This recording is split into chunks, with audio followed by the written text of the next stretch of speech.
Well, I'd like to welcome everybody to the webinar. My name is Bill Sweetie, and I serve as the district coach-in-chief, but also have been involved with the girls and women's section going back a long time because of all the camps that we've had at Kent State. So I know we have a great webinar. We've got, Kristen Wright who'll be hosting it, Scott Paluch, Ladd Wagner, and Chris May, as well as a special guest coming later. So I just like to welcome everybody and glad you're here and hope everybody's safe. And just like I know Ladd wants to say a few words, I'll let him kind of kick it off. Hi, ladies. Thanks so much for joining us.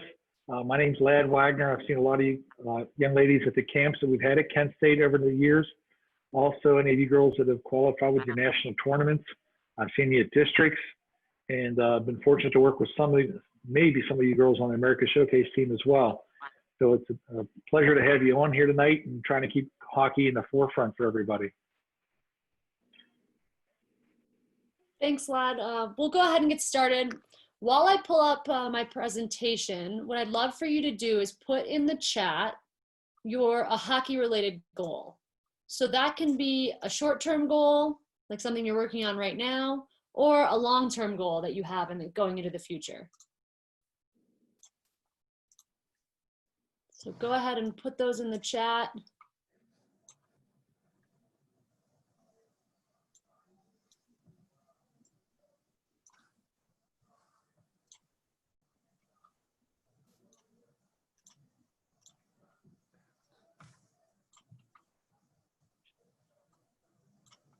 All right, so I see a few coming in. I see Division I college. It's a great long-term goal. Get faster and quicker with your feet. Make varsity for your team. Play college hockey. This season, U18 Select Camp. We'll talk a little bit about that. College. Great. We have a lot of people with college goals. We're going to talk a little bit about that tonight. But I also see a couple, goals you guys have for getting better with your skills as well. Faster feet. Always about being faster and stronger, that's for sure. So let's talk a little bit about some of the opportunities. I know we have our Olympic team and our women's national team that a lot of you will aspire to, but we also have our U22 and our U18 women's national team process. So I'm glad that one of you put in the chat that one of your goals this year was to make the U18 Select Camp. As you know, this spring we canceled all of our district tryouts. So we've had to be quite creative in how we're evaluating players. So we've been working with college coaches, girls and youth coaches across the country in our evaluation team, our U18 coaching staff to make sure we have a list of all the players that should be considered for that camp and for the U18 team to be evaluated going forward. With everything going on with the virus, I don't want to give any false hope that we're still going to have a camp in July. We don't know yet. We'll have an update for you by June 1st. So be on the lookout for an update with whether or not we're going to host that camp in July or not. But no matter what, we will be evaluating players throughout the fall when we're back to hockey for our U18 women's national team. It's just going to look a little bit different than it used to. So hang in there. But if you have questions about it specifically, you can always reach out to myself. My email will be later in this presentation. We also want to talk about the opportunities that you have outside of playing, right? You can be a coach. You can, even right now, you can register and become an official. You can work in broadcast like Kendall Coyne. You can be a doctor and work with one of our teams. You can work in equipment, operations, all kinds of opportunities. So while you're playing, while you're in college, there's still an opportunity to stay involved with hockey in the future so that you can stay with the sport that you love so much. Right now, there's over 187 women's collegiate college hockey programs. It's probably the most exciting slide I get to put up every time because every year this number goes up and up and up. So there's really a place for every single girl that plays hockey to play in college at the level that she's able to. But with that, with 187 different programs, comes a lot of confusion and choice. So, we have 41 NCAA Division I programs. The majority of those offer scholarships. There's 67 Division III teams, and they do not offer athletic scholarships. And then we also have ACHA non-varsity, where we have over 70 programs across the country as well. So I know, Ladd, you're on the call, and your daughter currently plays in an ACHA program. Can you talk a little bit about the different options that these girls may have and some of the differences they may see between these programs? Sure. Thanks, Kristen. So when it comes to the ACHA programs, I know in the past some girls gave it a bad rap, like, oh, no, I'm not playing varsity hockey. I'm not playing D1. But you can get ACHA hockey to play whatever level you want to compete in college. And the nice thing is some teams, you get in the right schools, Miami, Liberty, Adrian, Minot, those schools, they're practicing 5 days a week. They're giving you equipment, they're setting you up, and you're having games almost every weekend through the season.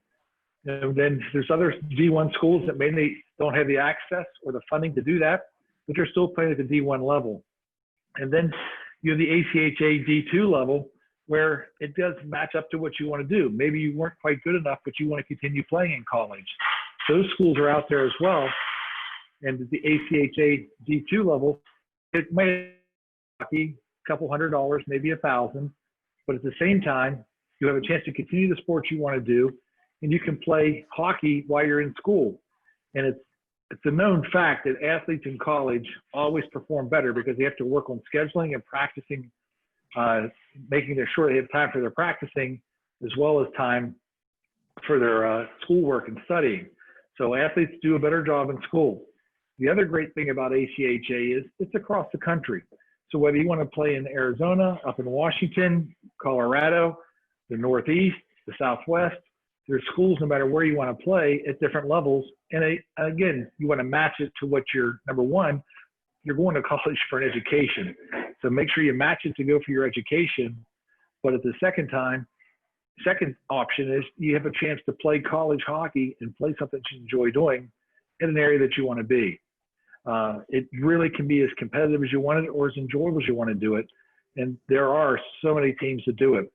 But when it comes to the financial side of it, ACHA, as well as D3, and even at D1 level for that matter, grades are important. So as you guys are studying your grades, or studying and doing your grades, you need to keep those grades up and make sure that you're doing what you can to keep yourself present for the coaches and for the schools themselves, because there's so much academic money out there that if the coach wants you out of the school, they'll find the money to get your tuition reduced.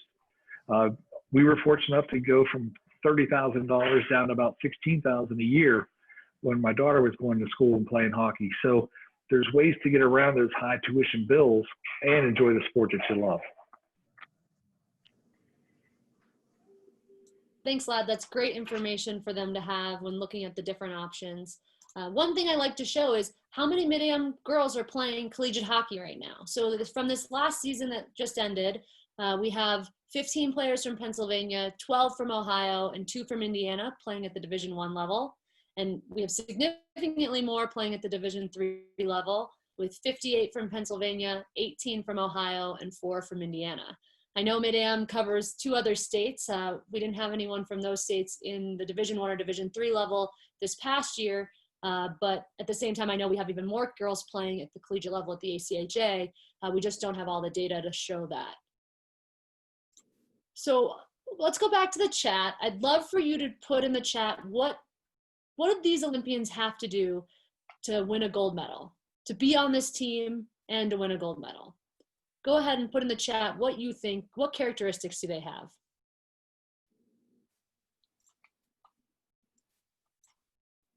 Work hard and want it. Yep, that passion, work ethic, determination. I love the passion, right? I'm sure a lot of you feel like you're missing hockey, and that first day you get back to the rink, you guys are going to be lit up with excitement because of how much you love hockey. Have a heart, a team mindset. Isabella, I love that. I love that you brought in the team component and also the mental component. Got to outwork everybody. Yeah, especially when it comes down to that last gold medal game against Canada. We got to outwork them every time. Got to win those pucks. Commitment. Great. Those are great answers. All of those things are so important because when we talk about the characteristics of successful athletes and really hockey players, we get asked all the time, what do I need to do?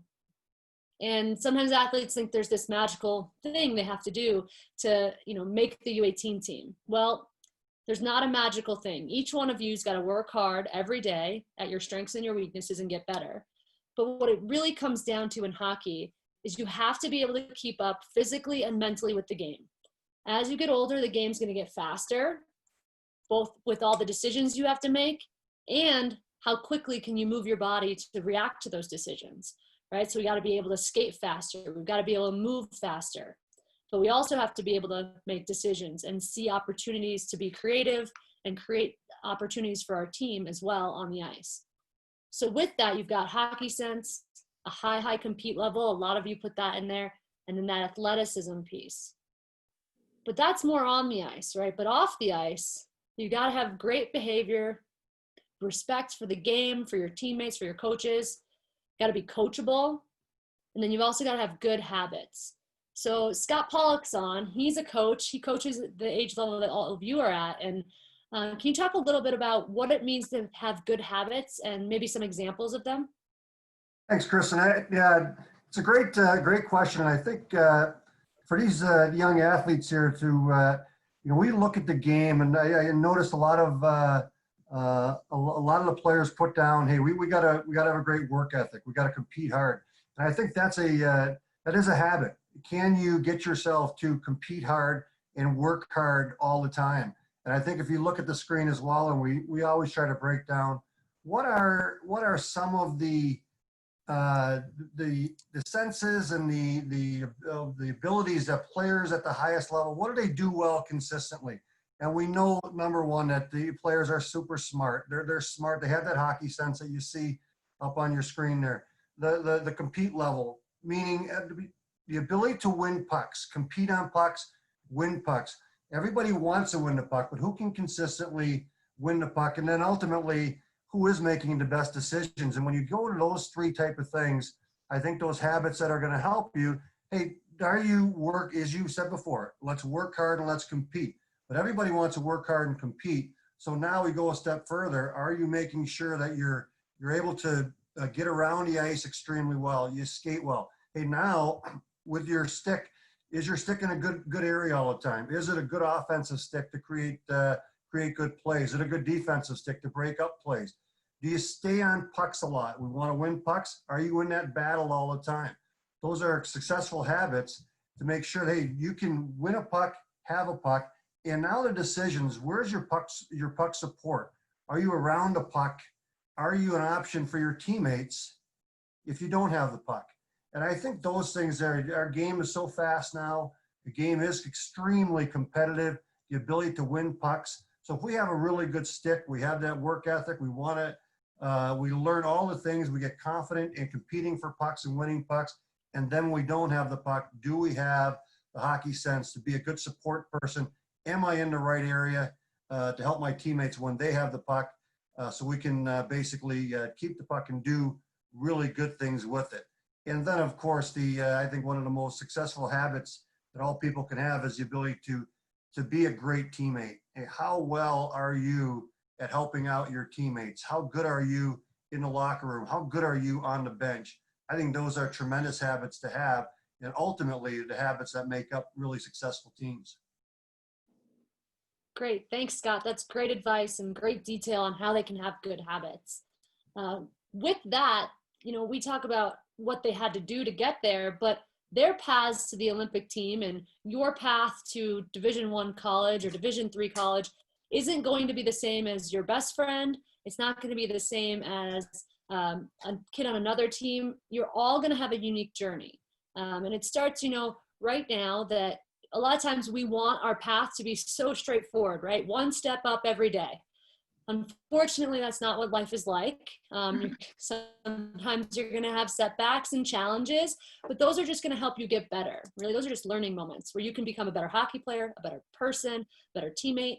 And really, sometimes that journey is that zigzaggy path you see on the upper right. You got to wander off the beaten path a little bit and then come back. We also compare it to chutes and ladders, right? Some of you might be the best on your team right now, and that's great. But you're also, as you go into the higher levels of the game, you might come in contact with other kids who are better than you. So you might feel like you went down, but really you just got to keep going, right? Keep improving on both your strengths and weaknesses. But like I said, even for me, I went to a school where A lot of my teammates went and played Division I. That was kind of the path. And I ended up playing Division III. That was the better fit for me. That was the right choice for me. And at that time, it's hard to kind of understand that. So, you know, I spent a lot of time looking at Division I schools when that wasn't where I was going to end up, both academically and from a hockey standpoint. So just know that your options are out there, and it's a good thing to be your own person. With that, we want you to start taking responsibility for your own development. At your age, a lot of you have driver's licenses, right? We trust you with a moving vehicle, but we also trust you with your own development. Your coaches and your parents are there to support you, but that commitment, that determination that you spoke of in the chat, that's got to come from inside. And right now, during these unique times where we're at home and we're not surrounded by our support system with our team and with our teammates and our coaches, the question I ask is, what are you doing now when no one is watching? Both from a hockey standpoint and more in general. Like, are you trying to get better at home? Are you watching hockey? Are you outside running around, becoming more athletic? Are you shooting pucks if you want to, right? But what you're doing now when no one is watching, do you pick up the trash in the locker room before someone asks you to do it? Those are the things we look at when we're looking for good teammates, good hockey players across the board. So Scott touched on this a little bit about being a good teammate, but Chris May is on the call. Do you have any advice on how they can learn how to be a good teammate? Certainly. Yeah. So when Scott was talking about good habits and he mentioned the teammate, immediately I was thinking that, you know, we tell kids all the time to be a good teammate, you know, be a good teammate, be a good teammate. What does that mean? And some kids just truly don't necessarily know, and some are honest enough to ask and some of them aren't.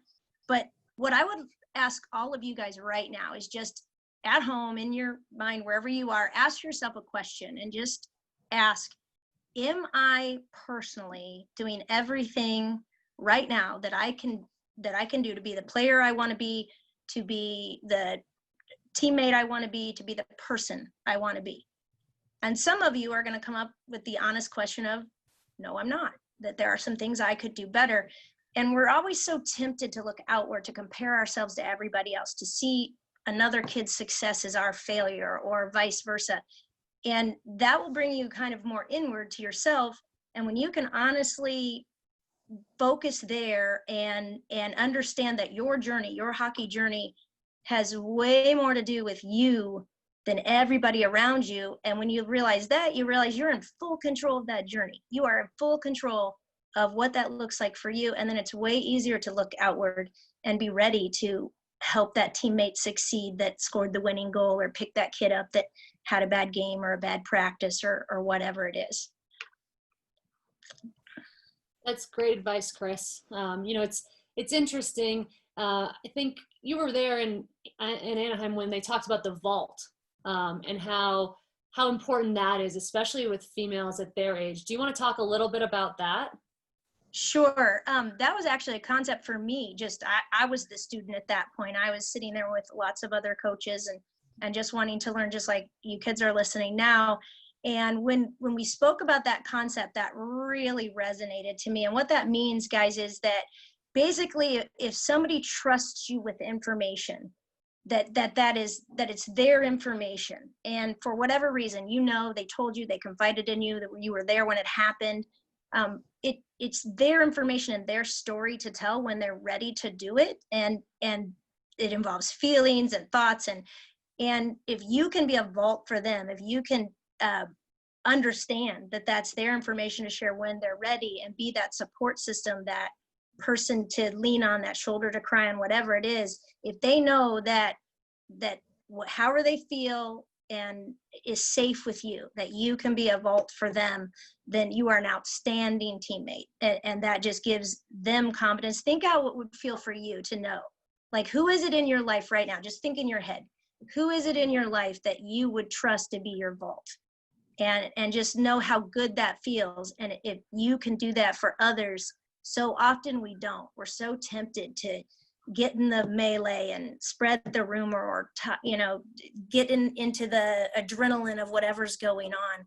And sometimes just to take a step back and ask yourself, is that vaulted information? And do I have a right to share that, or am I this person's vault, or am I being asked to be this person's vault? Yeah, Chris, it really resonates at this age too, because I think you start to create bonds based on spreading rumors, not intentionally spreading rumors, but sharing that information with someone else. So it's like, hey, Chris, did you hear that Bonnie, blah, blah, blah? Well, I just broke my vault with Bonnie. So Chris should be questioning whether I'm a good vault for her, right? Because I broke Bonnie's trust by telling Bonnie's secret to Chris so that Chris and I could become closer. But Chris should stop me immediately and say, no, don't tell me. I don't want to know, because that makes me mistrust you. So building that trust is so important within a team. Let's talk about building confidence, Chris. How would athletes go about building confidence? I think, again, confidence is a big concept that sometimes we just assume kids would know what we mean when we say build your confidence, or another way to say it is believe in yourself. And I think sometimes kids are like, well, what does that mean? Of course I believe in myself, but do they really, and do they understand the skills to do that? So again, just kind of there at home, I want you to think about some things in your head. I just want you to think about the little things that you do, because it, like Scott said, comes down to good habits. But what are the little things that have to do with confidence? So think about first, how do you communicate? How do you communicate with yourself? What's running in your head all the time, 24/7? What's the self-talk? Is it, I'm a great hockey player, I love to play, I'm doing what I love? Or is it, I'm not really sure, why did they pick me for this camp? Why did they ask me to do this? And just think about what is that's running in your head. And if it's not positive, how can you change it to be positive? And sometimes you don't even know you're doing it. But when you know you're doing it, you literally hear yourself say something that isn't on the positive side. That's the time to just consciously be like, nope, here's what I'm going to say to myself. That's one thing. How do you communicate with yourself? How do you communicate with your teammates? How do you communicate with your coaches? And do you sync back, depend on, your digital device sometimes, or slink back into the corner, kind of be away from the group a little bit? Or do you get in there? Do you ask questions when you don't understand? And some kids will say, no, my coach will yell at me, but that's a practicable skill, and maybe you're not going to get the best response, but practicing doing that. If I don't understand, I need to ask a question. And then the biggest thing I want you guys to understand when you are building confidence is that failure is 100% normal and expected.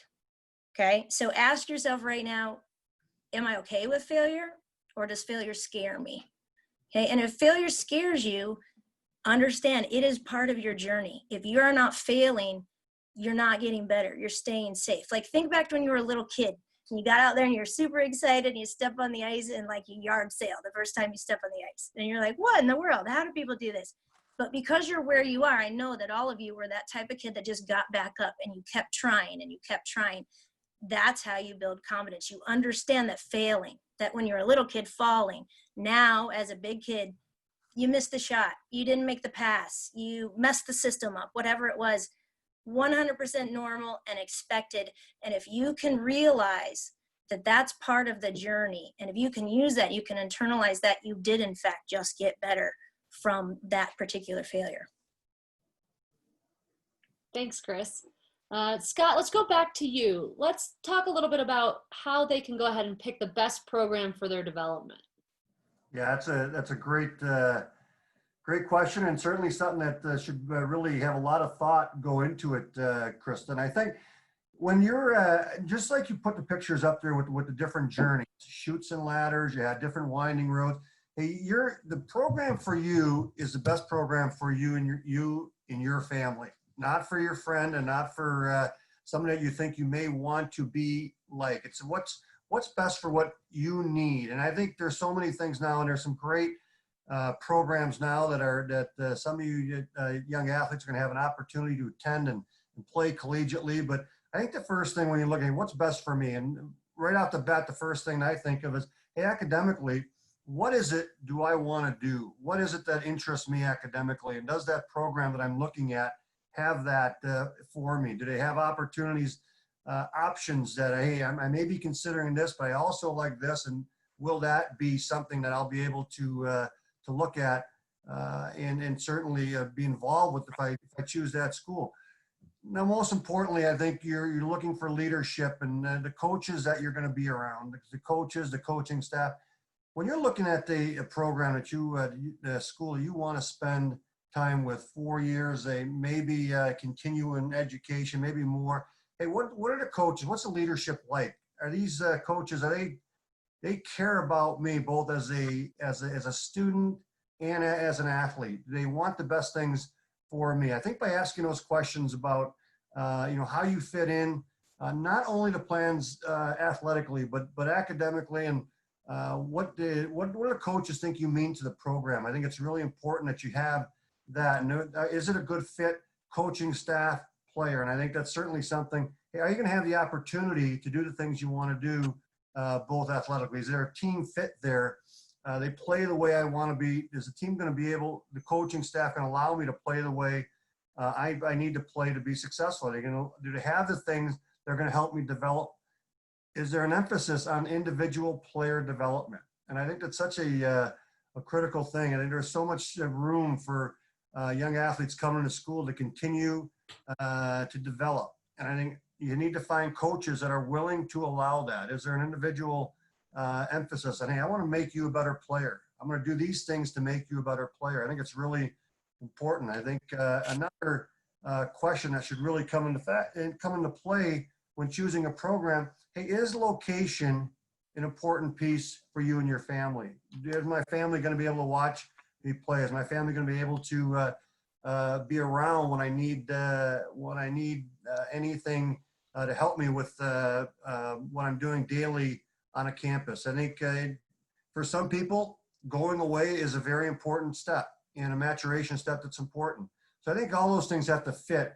You're looking at the academics, the location, and certainly the fit athletically with the coaching staff and their ability and what they're going to allow for your development are key questions when you're making a decision on the program that's best, again, for you. So important, Scott. Yeah, that's wonderful points, and definitely that reminder of that it's for them. One thing we want to talk about is off-ice habits, right? So Scott talks a lot about on-ice habits and team habits and mental habits, but we also, you guys want to get faster. I saw some of you want to work on your shot. We have to get stronger off the ice. And that comes from having a base of athleticism, being able to move in all different directions, up, down, juggle, somersaults, cartwheels. All of those types of things are the basis for you to build on your strength and conditioning. Once you have those, then we want to get into lifting weights, doing sprints. You can always stick handle and shoot pucks off the ice. And then also mobility. Mobility is a very important piece of this to prevent future injuries. We see a lot of hip and lower back injuries in our female athletes at the older age levels, especially with our national team. And it's at your age that you need to learn how to activate your core to prevent some of those injuries, especially with the hamstrings and the hip flexors. So we have a whole set of exercises we can provide on mobility. And also our national team development program put out a full set of workouts for your age group that you can be doing right now at home without any gym equipment needed. So we have those resources if you want them. And then the last thing we want to touch on before we introduce our special guest is nutrition. At this point in time, you've got to start taking responsibility for your own development. And a piece of that is you're fueling your body, right? Like the car that you got to fill up with gas to get to and from the rink, your body is the same way. If you're going to go shift at, your game or even at practice, but you didn't put anything in your body beforehand, you're not going to be able to perform at the highest level. So we want to make sure you're getting healthy foods, half a plate of veggies, a handful of lean protein, and then those carbohydrates are so important because they provide energy and allow you to utilize all that other food. And then of course, snacks. Anyone who knows me, I always have snacks with me. I also always have my water bottle with me because I got to eat something so I can fuel my body so I can function all day. So bringing your own snacks to the rink, if you're going from school to the rink, from home to the rink, making sure you make your your peanut butter and jelly sandwich, you bring your string cheese, your fruit, your granola bar, whatever it may be, so that you're getting those protein and carbohydrates into your body before and after every training and competition setting. So with that, I'm going to show my contact information. If you need anything, you can always send an email. We're always happy to help. Same with Ladd, Chris, Scott, Bill, everybody on. We send a lot of great resources out on our Twitter and on the USA Hockey Twitter, but that's our contact info. And I want to introduce a special guest, Caitlin Burt. She is on the call. She is a standout goaltender. She most recently played for Team USA with our women's national team during the rivalry series, winning some big game against Canada. She played at Boston College. She also won a U18 World Championship here in home soil in Buffalo. And we'd love to have you ask her any questions you might have. I know we already have one in the chat, so we'll be sure to get to that one. But if you have more questions, put them in the Q&A, and we will have Katie answer them. So let me stop sharing my screen so that Caitlin can talk to you a little bit about what's been going on with you during COVID. Hey guys, thanks for having me. Yeah, I mean, the quarantine's been a little bit weird. I think we're going on 10 weeks or 11 weeks. So, and I live in Mass. I'm in Boston right now, and we're actually not sure when the rinks are going to open up here. So, I'm going to be training the way I have been for the foreseeable future. So, I'll tell you guys a little bit about what I'm doing. So, our strength coach is based in Boston with me, and his philosophy is during this quarantine, we should be doing something 6 out of the 7 days. So 3 of the days we'll get in a lift, and 3 of the days we'll do a stretch, get a little bit of sprinting in, and then do a little bit of conditioning. So the way that kind of shakes out for me is Monday, Wednesday, Friday, I'll do a lift, and then Tuesday, Thursday, Saturday, I'll get in either a nice rollerblade or I'll do some sprinting on the street. The way I like to do it is I use the telephone poles. And so I'll sprint from pole to pole, and then I'll walk to the next, and then continue that kind of cycle throughout. So it's just a nice way to mimic it, and it gets me outside. That's definitely something that I've kind of struggled with. I haven't been going outside much, so definitely been trying to move my workouts outside, get as much sun as I can, much fresh air as I can. Other than the working out, we use a Train Heroic app through Mike Boyle Strength Conditioning, the place that I train. I love the app, and it's actually available to everybody. So if they want to download it and use MBSC, they could. And basically the way that it works is you log on, and it gives you your whole workout, and it shows you videos, how to do everything. If you don't know how to do it, if you don't have the equipment, it shows you kind of replacement workouts to do. So that's been super helpful for me. Other than working out, something that I've found has been really important for me is just watching game film. I've always been a student of the game. I've always loved to watch hockey. And as I've gotten older, I've realized we can learn so much from just watching a game. And, you can go on, NHL.com, and they've made their subscription service free. So you can look at any game throughout this whole year that's been played, and I've just been watching periods. And the way that I kind of look at it, right, I'm a goalie, so I like to watch kind of what's happening off the puck. What are these players doing? And then the players that have the puck, what are their options? And that's kind of helped me kind of with my reads and how I process the game. And hopefully that'll translate on the ice where I process a little bit faster, kind of realize, okay, they're coming down the left wing, they have 3 options. And what are they most likely to do? And so that'll help me transition into my game really easily. That's great. You talk a little bit about what you're doing off the ice. We had Kaylin, she asked about having quick feet. We said it's important for them to be fast, right? You got to be able to move around the ice quickly. Yep. What are some things you can do off the ice to get better and quicker feet? So something that I've learned is I'm not the fastest, or I do not claim to be the fastest, but being fast isn't necessarily about quick feet. Sometimes the quicker you move your feet, the slower you are. So without getting too much into it, there was a study done where these sprinters, they had them run 100% and they ran all out and they timed them. And then the coach said, okay, run 90%. And he timed them as well. And it turned out that they ran faster at 90%. And I don't know physiologically why that works, but that's something I've noticed is like, just like, it's not necessarily just about fast feet, but I'll tell you, like, we do ladders. So on Tuesdays and Thursdays, we'll do ladder drills for about 10 or 15 minutes, just working on that quickness, trying to get kind of our brain and our feet on the same page, going through, we probably go through like 10 or so ladder drills. And I think that's probably the best way that you can kind of get those quick feet. And if you don't have a ladder, you can draw with tape on the ground. You can use chalk. You can kind of just improvise and just even a simple one line. You can do quick feet. You can hop. You can do all sorts of things.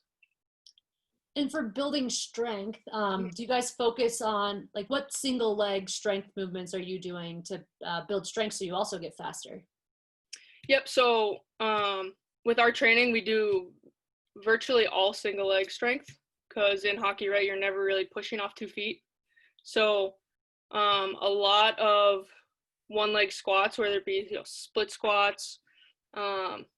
We do a lot of squats where like if there's a bench behind me or a chair, our right foot's elevated and we're doing a split squat with our foot elevated. A lot of like hip lifts. So if you're lying down on the couch just doing some hip lifts or straight from the ground, those are definitely some things that will build that single leg strength. Great. So one of the kids asked what was it like to be on Team USA as the goalie? It was awesome. It's pretty surreal, I think. I mean, it's something that I've worked my whole life for, and to see it kind of come true was really special. And like, I made my senior team debut last February, so February 2019, and we were up in Canada, we were up in Toronto, and there's like 10,000 fans there, and they dropped the puck, and I was like, is this real? Like, are you kidding me? So it was awesome. It's a really humbling experience, right? Like, I'd played for so long, and it was something that made me so excited, and I felt like a little kid again. So it's definitely awesome. So in that journey to get to the women's national team, what difficulties have you faced, and how did you overcome them? The first one that comes to my mind would be in 2017, I was cut from the Olympic team, and that for me was really hard. You work your whole life for, my ultimate goal is to be in the Olympics and win an Olympic gold medal. And at the time, it felt like my whole world was crushed, right? Like I hadn't accomplished my dream, and it was basically just crushed in front of me. And that was really hard for me. But what kind of got me through that was I had another year of college, and I realized, like, I can feel sorry for myself and kind of sulk throughout the summer and be really sad that I didn't make residency. And some of my friends are going down to Florida to train, to be in the Olympics ultimately. But at the end of the day, like, I have to do everything I can for my teammates at Boston College, right? Like, they're counting on me to be ready to go, come puck drop in October. And, I can't sit here and feel sorry for myself. I have to, work my butt off and do everything that I can to be the best that I can be for when our season gets started. With a setback like that, you were able to kind of reset and get yourself back into why you needed to be training for your college team. But something like that has to kind of break down your confidence a little bit. So can you tell them how you built that confidence back up, or what advice you would give them on building confidence? Yeah, and I did feel sorry for myself. I'm not gonna lie to you. It was like 2 weeks where I was like, it was bad. But at the end of the day, I was like I play hockey because I love it, and I hadn't felt that because I just had a really big disappointment, right? And I was like, well, this sucks. I don't want to do this anymore. Like, is this really what I want? And I had a conversation with myself, and at the end of the day, like, I remember, like, I love playing hockey. I love going to the rink every day. I love seeing my teammates every day. I love being in the locker room. And, like, at the end of the day, that's what it's all about. It's not about being in the Olympics. It's not about those things. It's about the path to get there and all the fun that you have along the way. And so the confidence piece for me, it took a while to get that back. And but I put my head down, I worked really hard, and at the end of the day, that confidence in myself comes from within. I'm not going to let somebody else kind of dictate the way that I feel about myself. If I do all the work and I'm prepared, and I know that at the end of the day, like, I have done everything in my power to be ready for the start of the season, then I'm going to have confidence. Because at the end of the day, like, there's nothing else that I could have done, and so I'm prepared.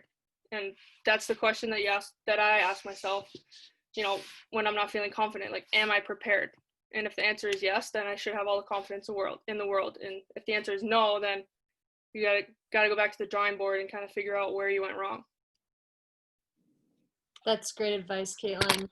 With your college experience at BC, talk a little bit about balancing college athletics with academics and social life. A lot of these girls have the goal of playing college hockey and just want them to be prepared for what that looks like.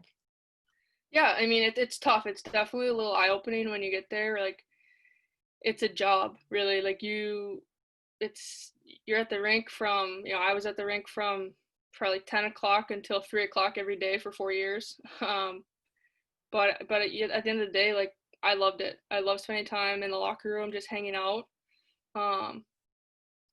But that balance aspect is hard, and it's gonna take you a little while to adjust to it. And some people are gonna adjust just like that, and some people it's gonna take a little bit longer. And you have to kind of realize, like, if you're one of those people that's taking longer, that's okay.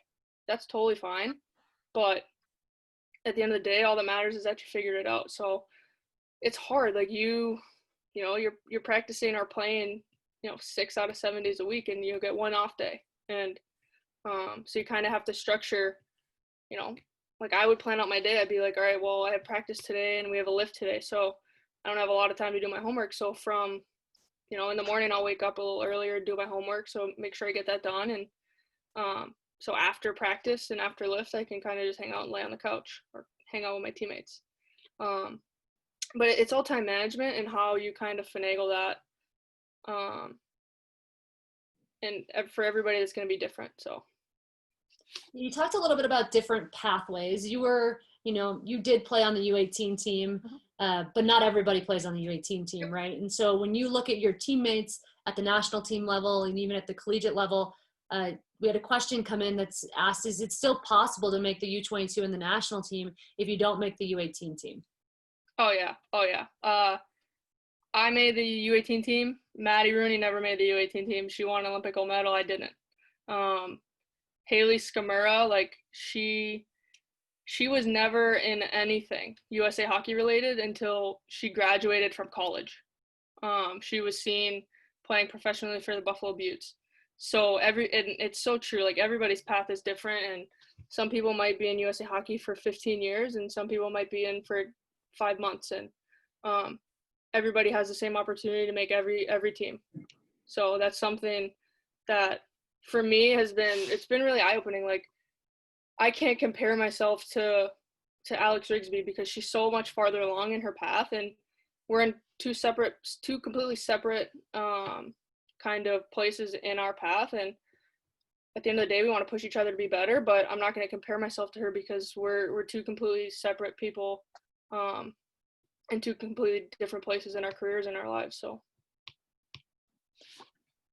yeah, I mean, it's so important to remember that everyone's path is different, and that every opportunity you have to make a team, to play in a game, to be your best, to make the most of it.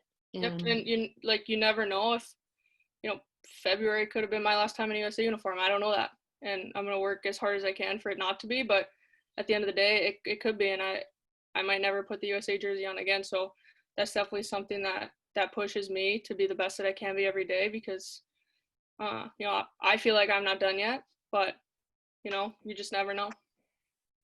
Yeah, I'm going to throw it kind of a totally different direction with one of the last questions. What are some of your favorite healthy snacks to eat? Healthy snacks. I like yogurt. I like yogurt with some strawberries, and I've actually just found this really good granola that I like. It's called Purely Elizabeth. So go and get that if you want. But that's like my go-to. I'll take that, like, I'll eat that every day after, like in the summer when I'm normally training, I'll go from lift to skate. So in between, right after lift, I'll have that basically every day. Purely Elizabeth is really good. I'll second that. It's so good. It's vanilla almond butter. Try it, everybody. I highly recommend it. 10 out of 10. Oh, that's awesome. When you were, let's talk about when you were in college. How often did you have team workouts in season, and how often did you have workouts out of season? So our team workouts in season were about, it was like twice a week. Usually our week would be structured. We'd lift on Monday, we'd lift on Wednesday, and then we'd play like Friday, Saturday. Out of season, it depends on the year. Like some days we had 4 days a week. Some days we had Monday, Wednesday, Friday.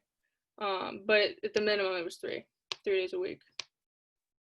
Thanks. So last question, any advice that you would give them, again, the 15, 16-year-old girls, if you were to go back and give yourself advice, anything you would tell yourself if you got to do it all over again? Yeah, I would just tell myself to enjoy it. You're only, 15 and 16 once, right? Like, when I was you guys' age, I was so forward thinking, I was so worried about college, and I was so worried about the U18 teams and just kind of the next steps, and always what those next steps were and how I could accomplish my ultimate goals. And so I wasn't really focused on, the day-to-day, the process, and I didn't really enjoy it that much. And so I would definitely say, like, take a step back now that, we're in quarantine, right? And just take a step back, enjoy it. You're not going to play hockey forever. And that's something that I'm slowly starting to realize and trying to push it off as far as I can. But have fun and enjoy it in the moment, because before you know it, it's going to be over, and you're going to be doing a real job. And so I know it doesn't seem like it, but it will come fast. Yeah, all the fun stuff always seems to come fast. As I told them earlier, though, they can keep working in hockey as well, or be an official or be a coach. So exactly, hopefully we can keep them all around. So thank you so much, Caitlin, for being on. We appreciate you taking the time tonight to answer their questions. Thanks to everyone for being on. And, it's important that we all stay together and kind of, make sure we have a little bit of focus on hockey during these times when we're away from the rink. We do have rinks opening up, which is very exciting. So I think slowly we're going to get back after it. But I'm going to pass it over to Bill Sweetie with the MidAm District to close us out, if he remembers. I'm 3 for 3 on that one, so you'll go on mute button. So no, thanks again. We wish you the best of luck. I know we miss having you this summer at the different camps, and your short-term dreams are kind of put off for the upcoming summer. But I think what Katie said, just enjoy the moment, take advantage of every opportunity, even stuff like this. There's always opportunity in everything, whether it's working out, working a little harder on your own game, in the weight room, or just, self-reflecting and whatnot. But just make the most out of it, stay safe, and we'll all get back to playing hockey here pretty soon, and the best of luck to everybody. So thanks for joining us here today.